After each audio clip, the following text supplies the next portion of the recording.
അല്ലാഹുവിന്റെ പ്രവാചകൻ നബി മുഹമ്മദ് മുസ്തഫ മോണിറ്റർ ബേസ് കയറുന്നുണ്ട് സല്ലല്ലാഹു അലൈഹി വസല്ലമ തങ്ങൾ മുആദ് റളിയല്ലാഹു തആല അൻഹുവിനെ വിളിച്ചുകൊണ്ട് പറഞ്ഞു, മുആദേ, അല്ലാഹുവിന്റെ പരലോകത്തിലേക്ക് മഹ്ശറിലേക്ക് മനുഷ്യന്മാര് കടന്നു വരിക. ലോകത്തുള്ള സർവ്വചരാചരങ്ങളും അല്ലാഹുവിന്റെ കോടതിയിലോട്ട് കടന്നു വരിക. 12 കോലത്തിലാണ്, 12 രൂപത്തില്. വാള് പറയുന്ന ഞാനും കേൾക്കുന്നവരും സദസ്സിലുള്ളവരും വേദിയിലുള്ളവരും പരിസരത്തുള്ള എല്ലാവരും ലോകത്തുള്ള സർവ്വ മനുഷ്യന്മാരും പടച്ചവന്റെ കോടതിയിലോട്ട് കടന്നു വരിക 12 രൂപത്തിലാണ്, 12 കോലത്തില്. 13ാമത് രൂപമില്ല. അല്ലാഹുവിന്റെ റസൂല് പറഞ്ഞു, മുആദേ, അതിൽ 11 വിഭാഗവും നരകത്തിലാണ്, 12ാമത്തെ വിഭാഗം മാത്രമാണ് സ്വർഗത്തിലെന്ന് മുഹമ്മദ് റസൂലുള്ളാഹ്. ആ 12 കാര്യങ്ങളാണ് നമ്മൾ ചർച്ചയ്ക്കെടുക്കുന്നത്. എല്ലാവരും ശ്രദ്ധിച്ച് ഇൻഷാ അല്ലാഹ്. അതിൽ 12ാമത്തെ വിഭാഗം മാത്രമാണ് സ്വർഗത്തിൽ. ആ വിഭാഗത്തിൽ ഈ സദസ്സിൽ വന്നിട്ട് എനിക്ക് പെടണമെന്ന ഉത്തമ ബോധ്യത്തോടെ നിയ്യത്തോടെ ഇരിക്കുക. അല്ലാഹു തൗഫീഖ് തരട്ടെ. അല്ലാഹുവിന്റെ പ്രവാചകന് പറയുന്ന, മുആദേ, പടച്ചവന്റെ ഭൂമി ലോകത്തിലോട്ട് കടന്നു വരിക. അല്ലാഹുവിന്റെ വിചാരണ ലോകത്തിലേക്ക് മനുഷ്യന്മാർ 12 കോലത്തിലാണ്. മുആദേ, ഒന്നാമത്തെ വിഭാഗം ആരാ? ഒന്നാമത്തെ രൂപം എന്തെന്നറിയുമോ? അല്ലാഹുവിന്റെ ഹബീബ് പറഞ്ഞു കൊടുക്കുകയാണ്, മുആദേ, ലൈസ ലഹും യദാനി വലാ രിജ്ലാൻ. 2 കാലുകളില്ലാതെ കടന്നു വരികയാണ്, കാലില്ലാതെ കടന്നു വരികയാണ്, കൈയില്ലാതെ പടച്ചവന്റെ കോടതിയിലോട്ട് കടക്കുകയാണ്. മുആദ് തങ്ങൾ ചോദിച്ചു, നബിയേ, ആരാണ് റസൂലേ, ആരാ റസൂലേ? കൈകാലുകളില്ലാതെ കടന്നു വരിക, കാലുകളില്ലാതെ കൈകളില്ലാതെ അല്ലാഹുവിന്റെ കോടതിയിലോട്ട് കടന്നു വരുന്നു ഹതഭാഗ്യരായ ഭാഗ്യദോഷികളായ മനുഷ്യന്മാര്.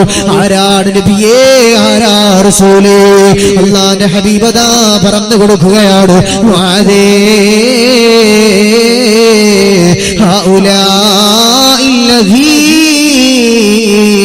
യുദൂനൽ ജീറാൻ.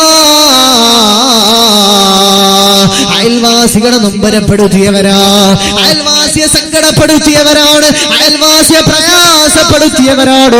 അയൽപക്ക ബന്ധമുള്ള ആളുകളുണ്ടല്ലോ, അവരെ മനസ്സതാ വേദനിപ്പിച്ചവരാ, അവരെ ഖൽബിനകത്ത് സന്തോഷം കൊടുക്കാത്തവരാണ്. പാവപ്പെട്ട അയൽവാസിയെ മനസ്സ് സങ്കടപ്പെടുത്തിയാൽ അല്ലാഹുവിന്റെ മുന്നിലോട്ട് കടന്നു വരിക. ലൈസ ലഹും യദാനി വലാ രിജ്ലാൻ. കയ്യുമില്ല, കാലുമില്ല. ഖബറിലേക്ക് വെക്കുമ്പോ സുബ്ഹാനല്ലാഹ് 2 കൈയുണ്ടല്ലോ, 2 കാലുണ്ടല്ലോ, പക്ഷേ പടച്ചവന്റെ മുന്നിലോട്ട് കടന്നു വരുമ്പോ 2 കൈയുമില്ല, കാലുമില്ല. പാവപ്പെട്ട അയൽവാസിയെ സങ്കടപ്പെടുത്തിയവരാണല്ലോ. അല്ലാഹുവിന്റെ ഹബീബദാ പറയുകയാണ്, അക്രിമ ജാറക വലൗ കാന കാഫിറാ. നിന്റെ അയൽവാസി ഉണ്ടല്ലോ, അത് കാഫിറാകട്ടെ, ഏത് മതക്കാരനാണെങ്കിലും അവനെ ആദരിക്കണേ, അവനെ ബഹുമാനിക്കണേ എന്ന് നബിയേ മുഹമ്മദ് മുസ്തഫ സല്ലല്ലാഹു അലൈഹി വസല്ലം. അയൽവാസി ഏത് മതക്കാരനാകട്ടെ, അവനോട് സ്നേഹത്തോടെ പെരുമാറണമെന്ന്, അവനോട് ഇഷ്ടത്തോടെ മനസ്സമാധാനമുണ്ടാക്കുന്ന തരത്തിലോ അവനോട് ഇടപഴകണമെന്ന് മുഹമ്മദ് റസൂലുള്ളാഹ് സല്ലല്ലാഹു അലൈഹി വസല്ലം. അപ്പൊ ഒന്നാമത്തത് പഠിച്ചു, അള്ളാന്റെ മുന്നേക്ക് കയ്യുല്ല കാലുല്ലാതെ പാമ്പുകൾ എണ്ണി വരുന്ന പോലെ വരികയാണ്. ആരാണ്? അയൽവാസിയെ സങ്കടപ്പെടുത്തിയവരാണ്. എന്തെങ്കിലും വർത്താനം കൊണ്ട് അങ്ങനെ വല്ലതും സംഭവിച്ചിട്ടുണ്ടെങ്കിൽ എന്ത് ചെയ്യാ? ഇന്ന് തന്നെ അല്ലെങ്കിൽ നാളെ തന്നെ പോയിട്ട് പൊരുത്തം വാങ്ങുക. നമ്മൾക്ക് ഇവിടെ നിസാരമായ വൈതർക്കത്തിന്റെ പേരിൽ 10 രൂപയുടെ പേരിലൊക്കെ ഇവിടുന്ന് വല്ലാണ്ടങ്ങ് തർക്കിക്കാം. പക്ഷെ പടച്ചോന്റെ കോടതി എത്തുമ്പോ വല്ലാത്ത അപകടമാണ്. അതുകൊണ്ട് അയൽവാസിയോടൊന്നും തർക്കിച്ചത് കൊണ്ട് നമുക്ക് വല്ല നേട്ടമൊന്നും ഉണ്ടാവാൻ പോകുന്നില്ല. പലപ്പോഴും ബന്ധങ്ങളിൽ പ്രശ്നം ഉണ്ടാവുന്നത് അസൂയ കൊണ്ടാണ്. അവൻ വലിയ കാറുണ്ട്, അവൻ വലിയ വീടുണ്ട്, അവൻ എല്ലാ അനുഗ്രഹമുണ്ട്, എനിക്കൊന്നും ഇല്ലല്ലോ. അപ്പൊ പിന്നെ അവനോട് ദേഷ്യമായി അവനോട് വെറുപ്പായി, ദ്വേഷമായി. അത് അവനെ ആക്രമിക്കുന്നതിലേക്ക്, അവനെ സങ്കടപ്പെടുത്തുന്നതിലേക്ക്, അവിടെ നശീകരണ പ്രവർത്തനം നടത്തുന്നതിലേക്ക് എത്തുന്ന രൂപത്തിലുള്ള പ്രവണതകളാണ് നടന്നുകൊണ്ടിരിക്കുക. അതുകൊണ്ട് എന്ത് ചെയ്യണ്ട, അയൽവാസി ആരും സങ്കടപ്പെടുത്താൻ നിൽക്കണ്ട. അള്ളാഹുവിന്റെ ഹബീബ് പറഞ്ഞ കൈകാലുകളില്ലാതെ വരേണ്ട ഗതികേട് അള്ളാഹു നമ്മൾക്ക് തരാതിരിക്കട്ടെ. ഒന്നാമത്തെ എല്ലാവരും പഠിച്ചു 6 എണ്ണം എത്തിക്കഴിഞ്ഞാൽ ഞാൻ ചോദിക്കും, പറയുന്നവർക്ക് സമ്മാനമുണ്ട്. 6 എണ്ണം നിങ്ങൾ നന്നായി ബൈഹാർട്ട് ചെയ്യാം. ആരൊക്കെ പറഞ്ഞ അവർക്കൊക്കെ സമ്മാനമുണ്ട്. ഒന്നാമത്തെ ആദ് തങ്ങളോട് അല്ലാഹുവിന്റെ റസൂല് പറയുന്ന മുആദേ, രണ്ടാമത്തെ വിഭാഗം ആരെന്നറിയുവോ? രണ്ടാമത്തെ വിഭാഗം ആരാ? നബി തങ്ങളതാ പറയുകയാണ്, അലാ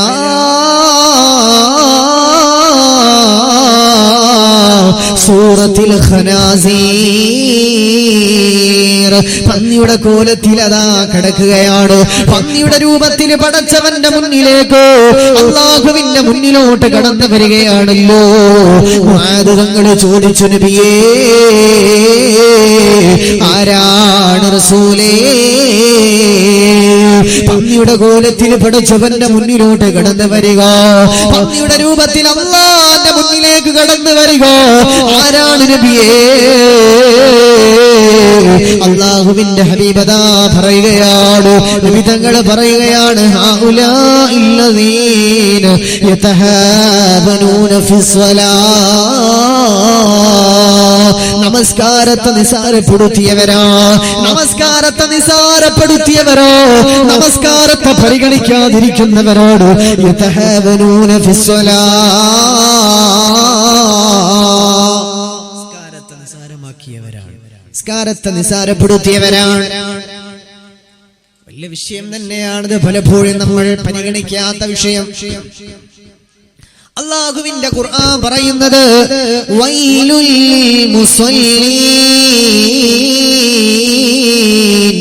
അല്ലദീന ഹും അൻ സ്വലാത്തിഹിം സാഹൂൻ.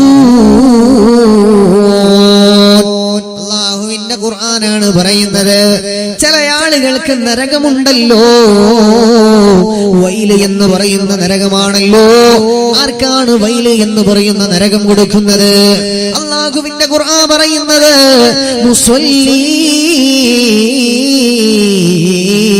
നിസ്കരിക്കുന്ന ആളുകളാണ്. എങ്ങനത്തെ നിസ്കാരമാണ്? അല്ലദീന ഹും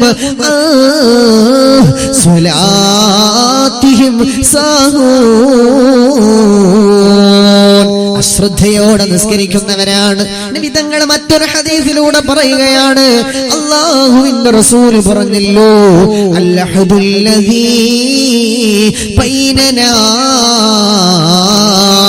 വബൈനകുമുസ് സ്വലാഹ് ഫമൻ തറകഹാ ഫഖദ് കഫറ. നബി തങ്ങളാണ് പറയുന്നത്, എനിക്കും നിങ്ങൾക്കും ഇടയിലുള്ള, നമ്മൾക്കും നിങ്ങൾക്കും ഇടയിലുള്ള പ്രധാനപ്പെട്ട കരാർ എന്ന് പറഞ്ഞാൽ നമസ്കാരമാണ്, നമസ്കാരമാണല്ലോ. ഹബീബായി നബി തങ്ങൾ മറ്റൊരു ഹദീസിലൂടെ പറയാണ്, മൻ തറക സ്വലാത്ത മുതഅമ്മിദാ കതബല്ലാഹു ഇസ്മഹു അലാ ബാബിന്നാർ. നബി തങ്ങൾ പറയുകയാണ്, ഒരാള് മനഃപൂർവ്വം നിസ്കാരം ഉപേക്ഷിച്ചു കഴിഞ്ഞാൽ അവന്റെ നാമമുണ്ടല്ലോ, അവന്റെ പേരുണ്ടല്ലോ, നരകത്തിന്റെ കവാടത്തില് അല്ലാഹു രേഖപ്പെടുത്തുമെന്ന് നബിയേ. കളവ് പറയാത്ത ഹബീബേ, നിലാവിനഴകാണ്, വരികളിലേറും ശ്രുതിയാണ്, വചനമതാത്മരസമാണ്, വരികളിൽ സുഗന്ധപ്പൂമലരാണ്, അജബുകൾ അനവധിയായി വിരിഞ്ഞൊരു മലരാണേ, അജബുകൾ അനവധിയായി വിരിഞ്ഞൊരു മലരാണേ, വദനം നിലാവിനഴകാണ്, വരികളിലേറും ശ്രുതിയാണ് വചനമതാത്മരസമാണ് വരികളിൽ സുഗന്ധപ്പൂമലരാണ് അജബുകളനവധിയാൽ വിരിഞ്ഞൊരു മലരാണേ അജബുകളനവധിയാൽ വിരിഞ്ഞൊരു മലരാണേ إلى رحمتك رحمن يا الله വധനിലാവിനഴകാണ് വരികളിലേറും ശ്രുതിയാണ് എന്റെ മനസ്സിന്റെ നോവായ ഖൽബിന്റെ രാജകുമാരനായ നബി തങ്ങൾ പറയുന്നു മുആദ് അല്ലാഹുവിനെ നിർബന്ധമാക്കി പറന്നു വന്നോ നിസ്കാരം ആരെങ്കിലും മനഃപൂർവ്വം ഉപേക്ഷിച്ചു കഴിഞ്ഞോ അവന്റെ നാമം അല്ലാഹു നരകത്തിന്റെ കവാടത്തിൽ എഴുതുകയാണ് നബിയേ മുഹമ്മദ് മുസ്തഫ മഹാനായ ഇബ്നു അബി ദുനിയ തങ്ങൾ പറഞ്ഞു വന്നോ പ്രഗൽഭമായൊരു സംഭവം പറയാൻ പോവുകയാണ് മദീന എന്ന് പറയുന്ന പ്രദേശത്ത് സാധുവായൊരു സഹോദരി അതാ മരിക്കുകയാണ് പൊന്നുമോട് മരിക്കുകയാണ് ആ പ്രിയപ്പെട്ട സഹോദരിയുടെ ആങ്ങളയുണ്ടല്ലോ ആ സഹോദരിയുടെ ഖബറടക്ക ചടങ്ങിൽ പങ്കെടുത്തിട്ടു വീട്ടിലേക്ക് വന്നപ്പോഴാണ് പോക്കറ്റിൽ കിടന്ന പണം എവിടെയോ നഷ്ടമായില്ലോ പോക്കറ്റിൽ കിടന്ന പണം കാണുന്നില്ലോ ഉമ്മയോട് ചോദിച്ചു എവിടെയാണ് എന്റെ പണം ലഭിക്കുക എന്റെ പണം കാണുന്നില്ലല്ലോ പൊന്നു പെങ്ങളെ കബറടക്കാൻ പോയപ്പോ എന്റെ പെങ്ങളെ കബറടക്കാൻ പോയപ്പോ ഞാൻ എന്റെ പോക്കറ്റിൽ വെച്ച എന്റെ പണമില്ലല്ലോ ഈ വീട്ടിലോട്ട് തിരിച്ചു വന്നപ്പോ കാണുന്നില്ല ഉമ്മ പറഞ്ഞു മോനെ എനിക്കറിയില്ല മോനെ കൂട്ടുകാര് പറഞ്ഞു കൊടുത്തു ചെറുപ്പക്കാരാ നിന്റെ പ്രിയപ്പെട്ട പൊന്നുപെങ്ങളുണ്ടല്ലോ അവളുടെ കബറടക്ക പരിപാടിയിൽ പങ്കെടുത്തപ്പോ നിന്റെ പോക്കറ്റിൽ നിന്ന് ഈ പണം കബറിലേക്ക് വീണുപോയതാണോ ആ ചെറുപ്പക്കാരന് മനസ്സിലായി സാധ്യതയുണ്ടല്ലോ കാരണം അദ്ദേഹമാണ് പൊന്നുപെങ്ങളുടെ കബറടക്കത്തിന് എല്ലാ ഒത്താശകളും ചെയ്തത് കബർ കുഴിച്ചതും അനുബന്ധ ക്രിയകൾ നടത്തിയതുമെല്ലാം ഈ സഹോദരനാണ് അതുകൊണ്ട് കബറടക്ക ചടങ്ങ് നടത്തുമ്പോ പോക്കറ്റിൽ നിന്ന് താഴെ വീണുപോയതാകാം അദ്ദേഹത്തിനും സംശയം വരികയാണ് എന്റെ പെങ്ങളുടെ കബറടക്ക പരിപാടി പങ്കെടുത്തപ്പോ എന്റെ പോക്കറ്റിൽ നിന്ന് താഴെ പോയതാകും കബറിലേക്ക് വീണതാകും അതുകൊണ്ട് എന്ത് ചെയ്യാണ് ഞാൻ ആ കബറൊന്ന് മാന്തുകയാണ് പള്ളിയിൽ ചെന്നു ഉസ്താദിനോട് പറഞ്ഞു ഉസ്താദേ ഇങ്ങനെ ഒരു പ്രോബ്ലം ഉണ്ട് ഇങ്ങനെ ഒരു പ്രശ്നമുണ്ട് എന്ത് പൊന്നുപെങ്ങളെ രാവിലെ മരിച്ചു അവളെ കബറടക്കാൻ ഞാനാണ് വന്നത് അപ്പോ എന്റെ പോക്കറ്റിൽ കിടന്ന പണം അതിലേക്ക് പോയിട്ടുണ്ട് എന്റെ വർഷങ്ങളുടെ അധ്വാനമാണ് അതുകൊണ്ട് ഞാൻ ആ കബറൊന്ന് മാന്തി ആ പണം ഒന്ന് എടുത്തോട്ടെ എന്ന് പറഞ്ഞു ഉസ്താദ് പറഞ്ഞു കുഴപ്പമില്ല 1 മണിക്കൂറല്ലേ ആയിട്ടുള്ളൂ 1 മണിക്കൂറല്ലേ ആയിട്ടുള്ളൂ പ്രോബ്ലം ഒന്നുമില്ല നമുക്ക് എന്ത് ചെയ്യാം കബർ മാന്താന്ന് പറഞ്ഞു ഞാൻ ഉസ്താദിന്റെ സമ്മതത്തോടെ കബർ മാന്തി കബർ മാന്തി മണ്ണ് മുഴുവനും മാന്തി അടിക്കല്ലിന്റെ ഭാഗത്തെത്തിയപ്പോ ഈ ചെറുപ്പക്കാരന്റെ പണം ലഭിച്ചു ഈ ചെറുപ്പക്കാരന്റെ പണം ലഭിച്ചു പക്ഷേ ഭീകരപ്പെടുത്തുന്നൊരു കാഴ്ച കാണുകയാണ് സങ്കടപ്പെടുത്തുന്ന കാഴ്ച കാണുകയാണ് ആ ചെറുപ്പക്കാരൻ അവിടെ നെയ്തോടുകയോ വീട്ടിൽ ചെന്നിട്ട് ഉമ്മയോട് പറയുന്നു ഉമ്മ അഖ്ബിർനി അമ്മാ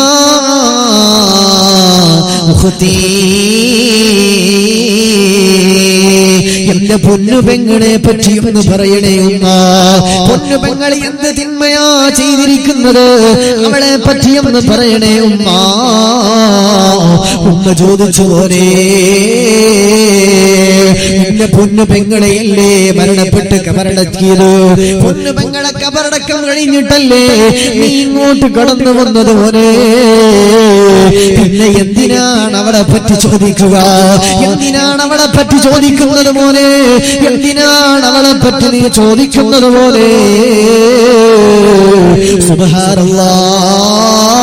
സുബ്ഹാനല്ലാഹ് മാതാവിനോട് ചെറുപ്പക്കാരൻ പറയുകയാണ് പ്രിയപ്പെട്ട ഉമ്മ പൊന്നു പെങ്ങളെ ഖബർ ഞാൻ മാന്തിയപ്പോ അവരുടെ ഖബർ ഭാഗത്തുള്ള മണ്ണ് നീക്കിയപ്പോ ഫഹാദി മുസ്തഖിലു ഫിന്നാർ അവരുടെ ഖബർ നിറയെ തീയാണുമ്മ അവരുടെ ഖബർ നിറയെ തീയാണുമ്മ തീ കുണ്ടാരമാണ് പ്രിയപ്പെട്ട ഉമ്മ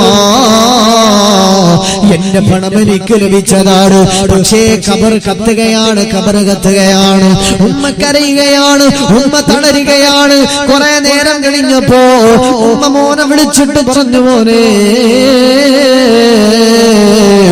എന്താണ് നിന്റെ പൊന്നു പെങ്ങള് ചെയ്ത തിന്മ എന്നറിയോ അവള് ചെയ്തു പോയ പാപം എന്താണെന്നറിയുമോ പ്രിയപ്പെട്ട മോനെ 3 പാപമാണ് അവള് ചെയ്തു പോയിരിക്കുന്നത് 3 പാപമാണ് അവള് ചെയ്യുക ഒന്നാമത്തെ പാപം എന്തെന്നറിയുമോ ഒന്നാമത്തെ തിന്മ എന്താണ് പാതിരാവിന്റെ സമയം അങ്ങ് കടന്നു വന്നാലോ പാതിരാവിന്റെ സമയം വന്നു കഴിഞ്ഞോ അവിടെ പരിസരത്തുള്ള ആളുകൾ പറയുന്ന രഹസ്യം ചോർത്തിയിട്ടു നാട്ടുകാരോട് ഗീബത്ത് പറയുന്നവളാണ് ഗനീമത്ത് പറയുന്നവളാണ് ആക്രോശിക്കുന്നവളാണ് രണ്ടാമത്തെ തിന്മ എന്തെന്നറിയുമോ അസ്ർ വാങ്ങ് കൊടുക്കുമ്പോൾ അവൾ എന്നോട് പറയും മഗ്രിബ് വാങ്ങ് കൊടുക്കാൻ ഒരുപാട് സമയമുണ്ടല്ലോ അപ്പൊ പിന്നെ കുറച്ചും കൂടെ സമയം കഴിഞ്ഞിട്ട് നിസ്കരിച്ചാ മതിയല്ലോ എന്ന് പറഞ്ഞിട്ട് നിസ്കാരത്തെ പിന്തിപ്പിക്കുന്നവളാണ് കുറച്ചും കൂടെ തുറക്കി ഭയങ്കര വലിയ JTS 600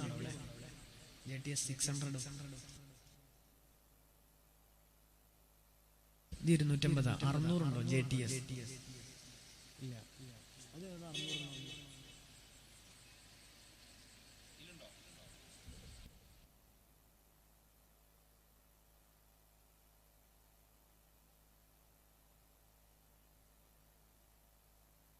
അഴകുള്ള ഭാവിക്കര എന്റെ ഭാവിക്കര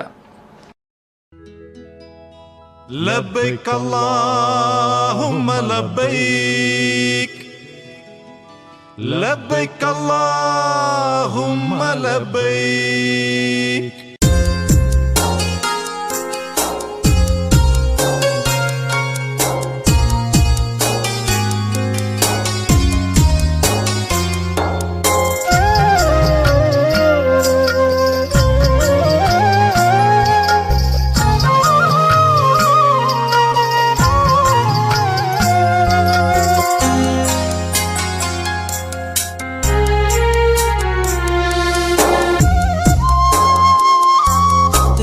പറയും മഗ്രിബിന്റെ സമയം വരെയുണ്ടല്ലോ അങ്ങനെ വെറുതെ പറഞ്ഞിട്ട് നിസ്കാരം പിന്തിപ്പിക്കുന്ന ശീലമുണ്ടായിരുന്നു എന്ത് പ്രിയപ്പെട്ട മാതാവ് പറയാണ് ഈ സഹോദരി ചെയ്ത രണ്ടാമത്തെ തിന്മ എന്ത് നിസ്കാരത്തെ പിന്തിപ്പിക്കുന്ന ശീലം മൂന്നാമത്തെ തിന്മ എന്ന് പറയുന്നത് ആ മാതാവ് പറയുന്നു പൂർണ്ണമായി ശുദ്ധീകരിക്കില്ല അശുദ്ധി ഉണ്ടാകുമ്പോൾ ശുദ്ധീകരിക്കില്ല ഒളു എടുക്കുമ്പോൾ ഒരു ഓവറായിട്ട് കൃത്യമായിട്ട് ചെയ്യാതെ ഒരു എന്താ പറയാ ഒപ്പിക്കൽസ് പരിപാടിയാണ് അവൾ നടത്തുക ശുദ്ധീകരണ പ്രവർത്തനം കൃത്യമായി ചെയ്യില്ല ഈ 3 തിന്മയാണ് സുബ്ഹാന ജല്ല ജഅല 3 തിന്മ ചെയ്തപ്പോഴേക്ക് ലഭിക്കുന്ന ശിക്ഷ ഖബറിലേക്ക് വെച്ചിട്ട് 1 മണിക്കൂറേ ആയിട്ടുള്ളൂ ഖബർ കത്തുകയാണെന്ന് ദൃസാക്ഷി വിവരണം പ്രിയപ്പെട്ട ആങ്ങളെ കണ്ടത് മാതാവിനോട് പറയാണ് അപ്പൊ നിസ്കാരത്തിന്റെ വിഷയം അത്രയ്ക്ക് ഗൗരവമാണ് എങ്ങനെയാണ് നിസ്കാരം നമ്മൾക്കുണ്ടായത് എന്ന് നമ്മൾ മനസ്സിലാക്കണം റജബ് മാസമാണല്ലോ ഇത് അപ്പോ കൃത്യമായിട്ട് നിസ്കാരത്തിന്റെ വാർഷികാഘോഷ പരിപാടിയാണ്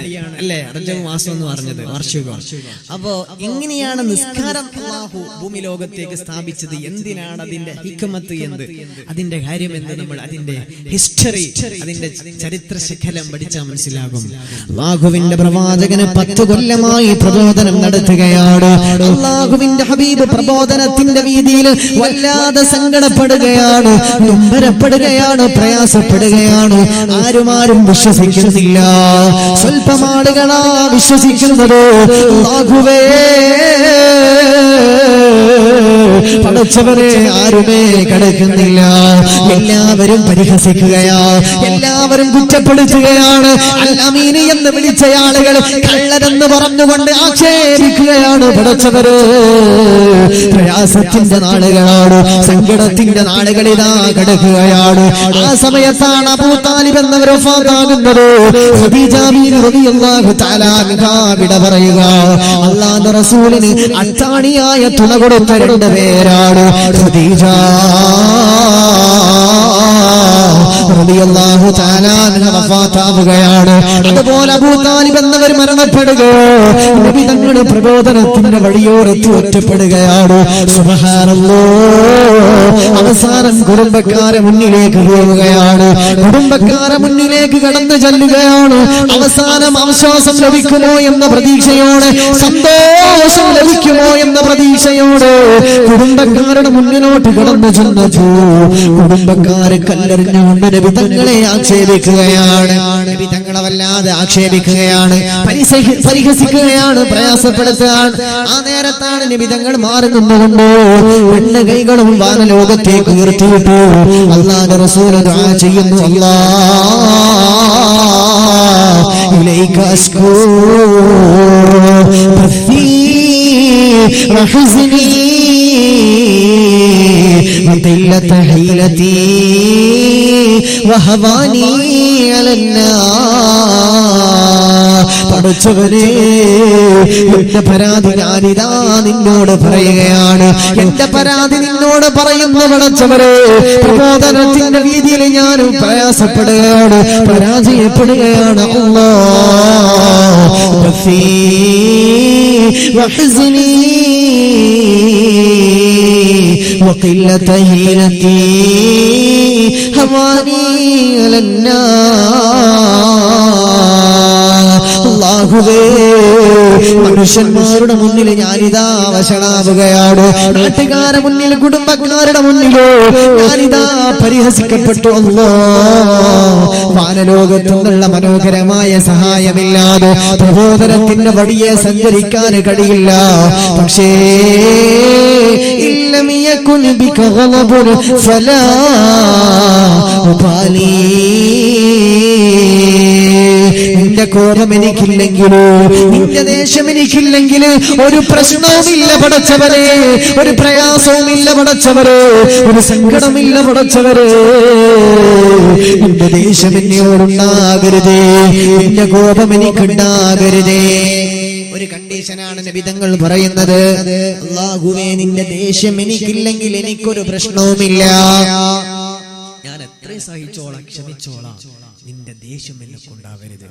നിന്റെ പ്രബോധന വഴിയിലാണ് ഞാൻ പ്രബോധനം നടത്തുകയാണ്, ആരും ദീനിലേക്ക് വരുന്നില്ല എന്ന് കരുതി എന്ത് ചെയ്യരുത്, അല്ലാഹുവേ നിന്റെ ദേഷ്യം എന്നോടുണ്ടാകരുത്. അങ്ങനെയാണെങ്കിൽ ഞാൻ അത്രയും സഹിച്ചോളാം, ക്ഷമിച്ചോളാം.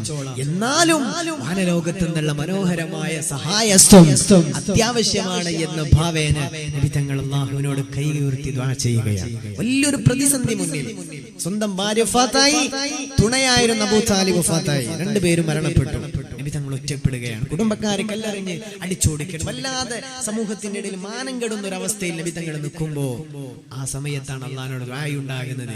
ഉടനടിയാണ് ഈ ഇസ്റാ വൽ മിഅ്റാജ് യാത്രയുണ്ടാകുന്നത്. അതിന്റെ പശ്ചാത്തലം എങ്ങനെയാണ്? ബുറാഖിന്റെ വാഹനത്തിലേറി അല്ലാഹുവിന്റെ മുന്നിൽ ചെല്ലുകയാണ്. ക്ഷമിച്ചതിന്, പ്രതിസന്ധി ഘട്ടത്തിൽ നബി തങ്ങൾ ക്ഷമിച്ചതിന് അല്ലാഹു ഭൂമി ലോകത്ത് ഒരാൾക്ക് ലഭിക്കാവുന്ന ഏറ്റവും വലിയ സന്തോഷം സമ്മാനം അല്ലാഹു കൊടുക്കുകയാണ്. അതാണ് അല്ലാഹുവിനെ കണ്ടത്. ഒരു മനുഷ്യന് ലഭിക്കാവുന്ന ഏറ്റവും വലിയ സന്തോഷം അല്ലാഹുവിനെ കാണുക എന്നതാണ്. നബി തങ്ങൾക്ക് അല്ലാഹുവിനെ കാണാനുള്ള സൗഭാഗ്യമുണ്ടായപ്പോ വലിയൊരു പ്രതിസന്ധിയിൽ നബി തങ്ങൾ ക്ഷമിച്ചു. എനിക്ക് ക്ഷമിച്ചു, അതിന് അല്ലാഹു സമ്മാനം കൊടുത്തു. രണ്ടാമതൊരു ഗിഫ്റ്റ് കൂടെ അല്ലാഹു കൊടുത്തു. അതാണ് നമസ്കാരം. അതെന്തിനാണ്? ഒരാൾക്കൊരു പ്രതിസന്ധി വന്നാൽ അവന് ക്ഷമിച്ചപ്പോൾ അല്ലാഹു ഒരു സമ്മാനം കൊടുത്തു. ഇനി നാട്ടിലേക്ക് വന്നു കഴിഞ്ഞാൽ പ്രയാസം കൂടെ ഭൂമിയിൽ ജീവിക്കാൻ പറ്റില്ലല്ലോ, അല്ലാതെ സങ്കടത്തോടെ ജീവിക്കാൻ പറ്റൂലല്ലോ. അപ്പൊ പ്രയാസം വരുമ്പോ മുഅ്മിനീങ്ങൾ എന്ത് ചെയ്യണം? സമുദായം എന്ത് ചെയ്യണം? മനുഷ്യന്മാർ എന്ത് ചെയ്യണം? അതാണ് നിസ്കാരം എന്ന് പറയുന്നത്. നബി തങ്ങൾക്ക് രണ്ട് ഗിഫ്റ്റുകളാണ് കൊടുത്തത്. ഒന്ന് ക്ഷമിച്ചതിന്റെ ഫലം, രണ്ടാമത് പ്രതിസന്ധിയിൽ നബി തങ്ങളുടെ മനസ്സിന് കുളിർമയുണ്ടാകാൻ. അതുകൊണ്ടാണ് അല്ലാഹുവിന്റെ ഹബീബ് പറയുന്ന സഹാബാ, ഭൂമി ലോകത്തെനിക്ക് ഏറ്റവും പ്രിയമുള്ള, ഭൂമി ലോകത്തെനിക്ക് ഏറ്റവും ഇഷ്ടമുള്ള 3 കാര്യമുണ്ടല്ലോ. ഒന്നാമത്തത് എന്തെന്നറിയുവോ?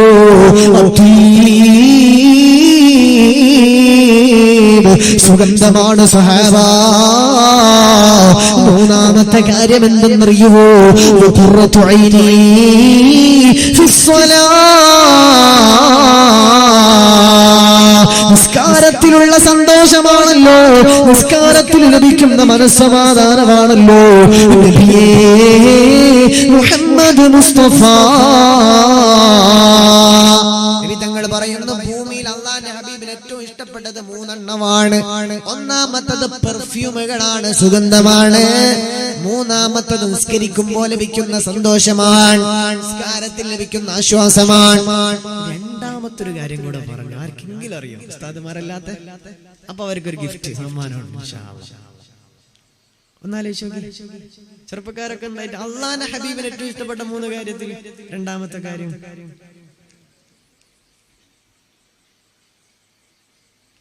ഒന്നാലോചിച്ച് പറ. നിങ്ങൾക്ക് ഏറ്റവും ഇഷ്ടപ്പെട്ട കാര്യം എന്താന്ന് പറഞ്ഞാൽ മതി.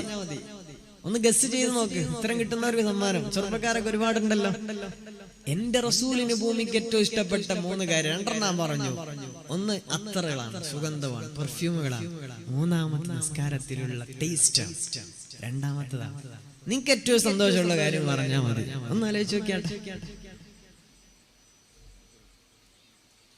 സ്റ്റേജിൽ നിന്ന് പറയുന്നുണ്ട് തെറ്റായ ഉത്തരവാണ്.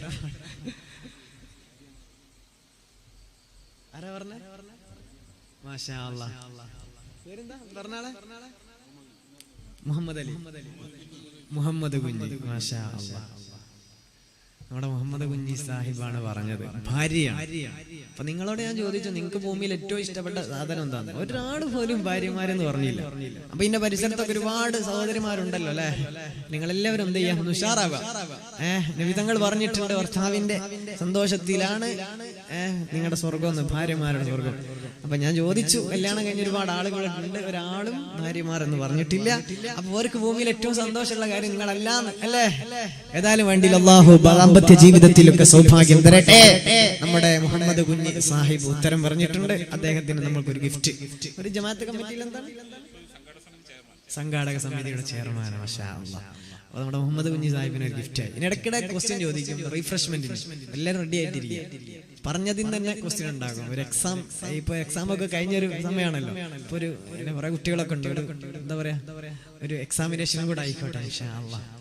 അല്ലാഹുവിന്റെ പ്രവാചകൻ പറയുന്നു, സഹാബാ,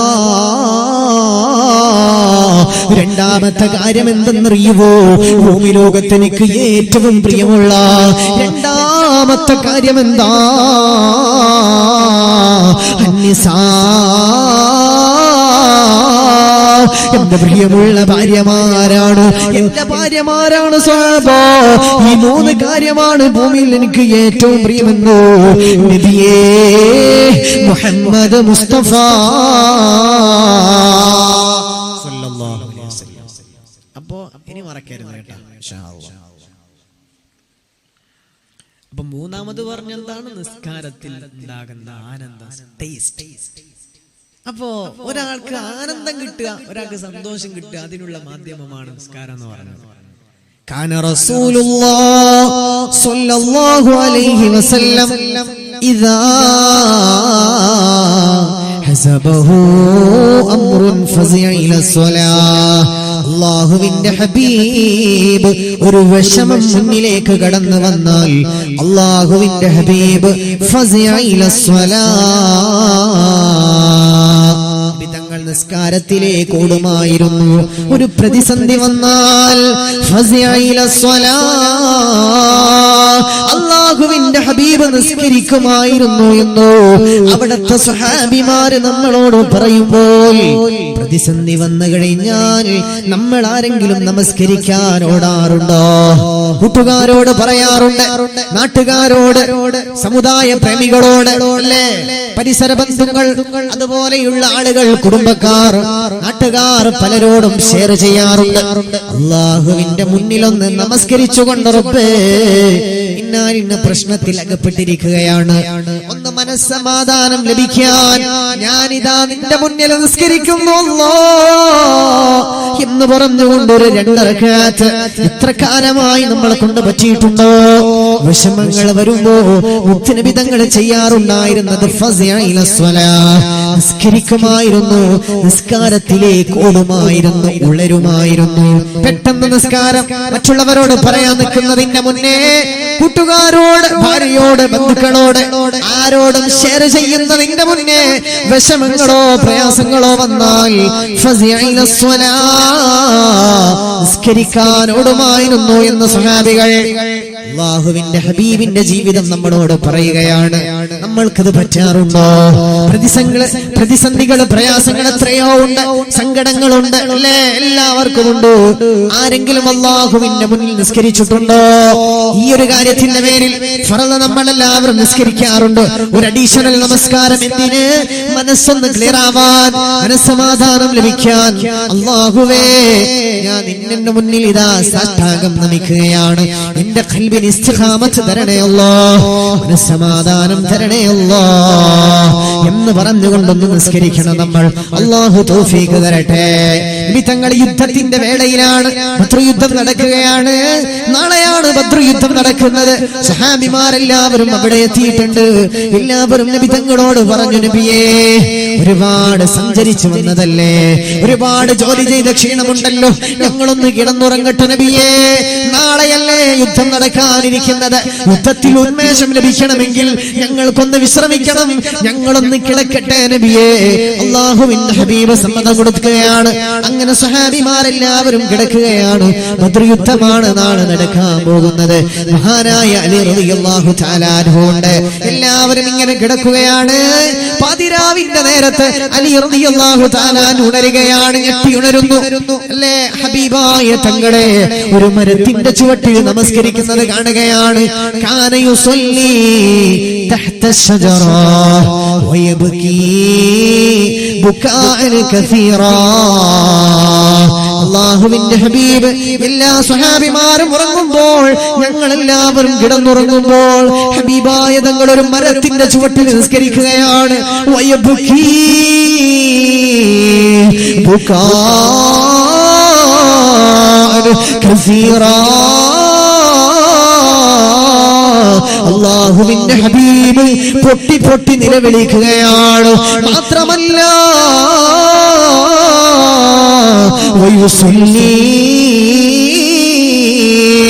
അലി റളിയല്ലാഹു തആല അവിടെ എഴുന്നേൽക്കുകയാണ്. എല്ലാവരും ഉറങ്ങുകയാണല്ലോ നബിയേ. അങ്ങെന്തിനാണ് പാതിരാവിന്റെ നേരത്ത് കഷ്ടപ്പെടുക? നാളെയല്ലേ യുദ്ധം നടക്കാനിരിക്കുന്നത്. യുദ്ധത്തിൽ വിജയിക്കുമെന്ന് പടച്ചവന് പറഞ്ഞതല്ലേ. പിന്നെ എന്തിനാ അല്ലാഹുവിന്റെ റസൂലേ അവിടുന്ന് കരയുന്നത് നബിയേ? അലി റളിയല്ലാഹു തആല വന്നിട്ട് ചോദിക്കുകയാണ്. അല്ലാഹുവിന്റെ റസൂല് പറയുന്നു, അലിയേ, എന്റെ മനസ്സിന് സമാധാനം ലഭിക്കാനാണ് ഞാൻ ഈ മരത്തിന്റെ ചുവട്ടില് നമസ്കരിക്കുന്നത്. എന്തിനാണെന്നറിയോ അലിയേ? പടച്ചവന്റെ മുന്നിൽ ഞാൻ പൊട്ടിക്കരയുന്നത്. നാളെയല്ലേ സത്യവും അസത്യവും ഏറ്റുമുട്ടുക. സത്യവും അസത്യവും നാളെയല്ലേ ഏറ്റുമുട്ടുക. എന്റെ മനസ്സ് കിടക്കുന്നു അലിയേ. എന്റെ മനസ്സിന് സമാധാനമില്ല അലിയേ. എന്റെ കൽവിൽ സന്തോഷമില്ല അലിയേ. മനസ്സമാധാനം ലഭിക്കാൻ അതിനുവേണ്ടിയാണ് ഞാൻ നമസ്കരിക്കുന്നത്. അല്ലാഹുവിന്റെ ഹബീബ് പോലും പറഞ്ഞെങ്കിലോ നമ്മൾക്കത് കൃത്യമായി ചെയ്യാൻ പറ്റാറുണ്ടോ? പടച്ചവന് ഫർളെന്ന് പറഞ്ഞു തന്നോ, നിർബന്ധമായി നമസ്കരിക്കാൻ നമ്മളോട് പറഞ്ഞു തന്നോ, ആ വഖ്ത് പോലും പറ്റിയില്ലെങ്കിലും അല്ലാഹുവിന്റെ കോടതി മറക്കണ്ട പോലെ. പാവപ്പെട്ട പൊന്നുമോളെ ഖബറിലേക്ക് വെച്ചതേയുള്ളൂ. മണിക്കൂർ ഒന്ന് പോലും കഴിഞ്ഞില്ല. ഖബറിന്റെ മണ്ണങ്ങ് വാന്തിയപ്പോ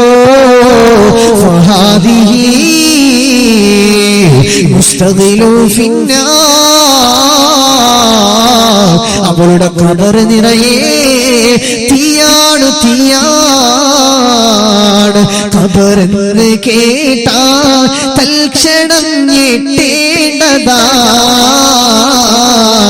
കണ്ടാലുടൻ വിട്ട് നീ കരയേണ്ടതാ.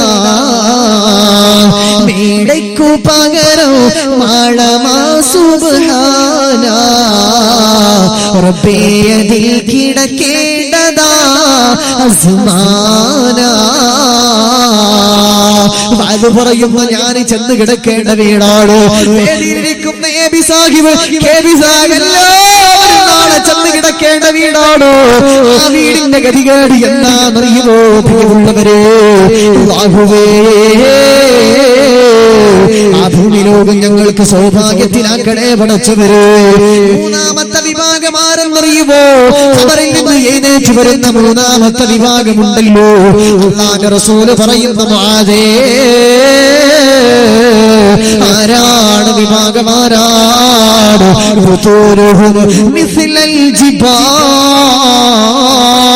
പർവ്വതം പോലെ പ്രവിശാലമായ വേറുമായി കിടക്കുകയാ. പർവ്വതം പോലെ വിശാലമായ വേറുമായി അല്ലാഹുവിന്റെ മുന്നിൽ